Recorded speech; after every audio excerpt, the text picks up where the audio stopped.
আসসালামু আলাইকুম। এটা জিনিস নিয়ে কথা বলতে চাই। অনেকে আছে বিভিন্ন ইস্যু নিয়ে কথা বলে, কিন্তু আমি আমার পার্সোনাল ওপিনিয়ন থেকে কথা বলতে চাই। এটা হলো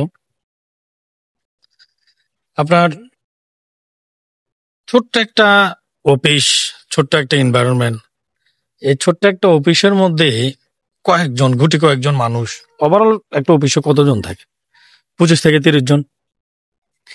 এই 25 থেকে 30 জন একটা ফ্যামিলি পরিবার। এই ছোট্ট একটা পরিবারের মধ্যে যে পরিমাণে গুটিবাজি, যে পরিমাণে হিংসা, যে পরিমাণে নৈরাজ্য, তলে তলে, ঠিক আছে, দহি মাছ না ছুঁই পানি, যেগুলো চলে, তো মাঝে মধ্যে খুব অবাক লাগে।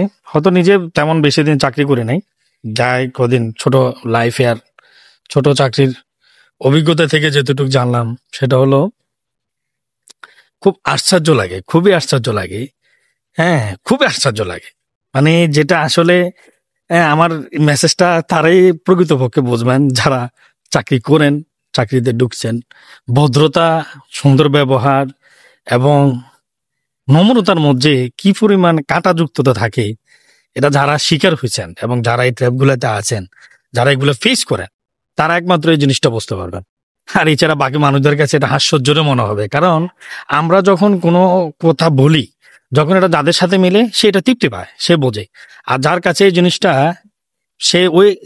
সে তো ওইটাতে যায় নাই, সে তো জবই করে নাই, সে এখনো তালা করে দুলাল, হ্যাঁ, সোনার চামচ মুখে দিয়ে আসে।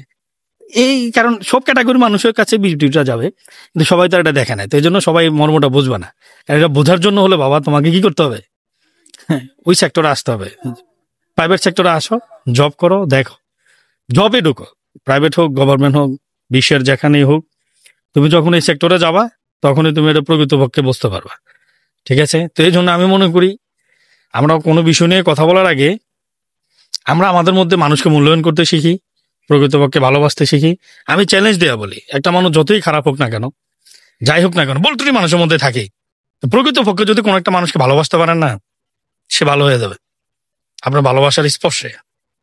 ঠিক আছে? মানুষের সাথে ভালো ব্যবহার, ভালো বিহেভিয়ার মানুষকে ভালো করে তোলে। খারাপ বিহেভিয়ার, গুটিবাজি, এগুলা মানুষকে, মন মানসিকতাকে নোংরা করে দেয়, মানুষের প্রতি ভালোবাসাটাকে নোংরা তৈরি করে দেয়। এজন্য আসুন, মানুষদেরকে ভালোবাসি, মূল্যায়ন করি, মানুষকে মানুষের মতো মূল্যায়ন করতে শিখি, গরু ছাগলের মতো না করে। ঠিক আছে? আজকে আপনি ভালো অবস্থানে আছেন, তার সাথে তার ছাড় কথা বললেন, কালকে আপনি চলে গেলে তার সাথে তার সাথে এরকম বিহেভিয়ার করলেন। আমি তো আর চাইলে পারবো না পুরো দুনিয়া চেঞ্জ করতে। যাদের কাছে আমার মেসেজটা যাবে, ভালো লাগবে, তারা এটা মানবেন, আর যাদের কাছে ভালো লাগবে না, এটা অ্যাভয়েড করে দেবেন। কারণ আমি ওই মানুষগুলোর জন্যই কথা বলি, যারা এগুলা ভোগান্তির শিকার, যারা এগুলা ফেস করছে, যারা এগুলার সম্মুখীন হচ্ছে, যারা এগুলা সেক্টরে আছে। আমার ভিডিওটা আবার সবার জন্য না। ঠিক আছে? তো ভালো থাকবেন। আসুন, নিজেকে ভালোবাসি।